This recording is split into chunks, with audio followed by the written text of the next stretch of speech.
Okay, kwa hiyo watu wengi wanazaliwa na tunazaliwa tumeingia kwenye mfumo wa kukosea.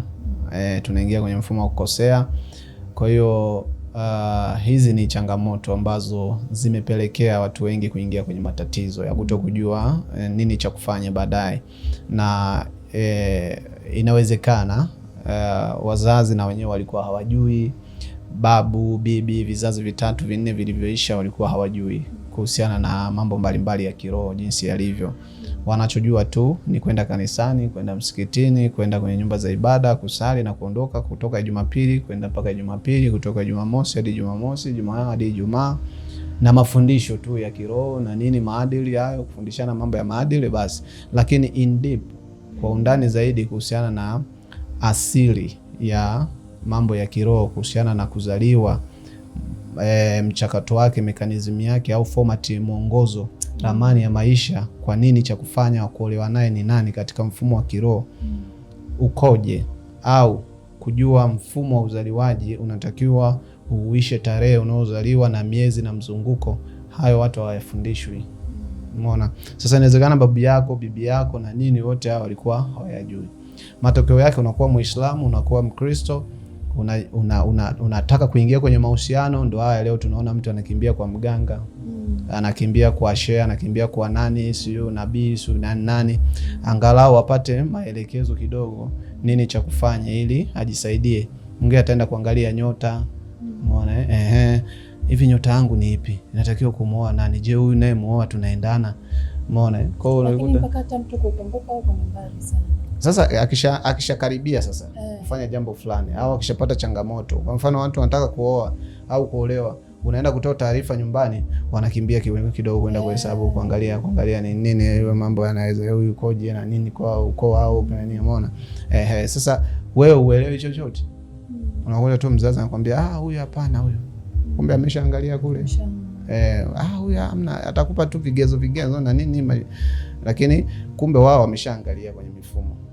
Umeona? Sasa ile kuangalia, sasa ile kuchungulia ile, umeona, ndio tunaiita sasa, tunaitafsiri katika mitafsiri tofauti.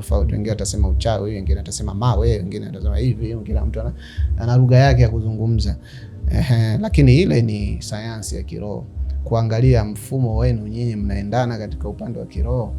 Umeona? Sasa hapa ndipo tulipochanganywa. Hii ni maarifa. Hii ni elimu ambayo kila mmoja alikuwa anatakiwa kuijua, tunakufundishwa aielewe. Sawa, ila sasa anatakiwa afundishwe kwa hekima, kwa sababu elimu ya kiroho usipokuwa na hekima katika kujifunza ama kufundishwa ama kuielewa, maana yake ni sawasawa na upotofu. Ni vice versa. Kwa hiyo usipokuwa na hekima katika kujifunza elimu za kiroho, haijalishi uwe Mkristo, uwe Muislamu, uwe nani, uwe mchawi, uwe nani, chochote kile, lakini usipokuwa na hekima katika elimu za kiroho, maana yake ni sawasawa na upotofu. Utaenda tu kwenye upotofu. Unaweza kuwa unavijua sawa, lakini sasa kama haya mambo huna, itakuwa ni ngumu. So umekosea sasa, si ndio? Nini cha kufanya?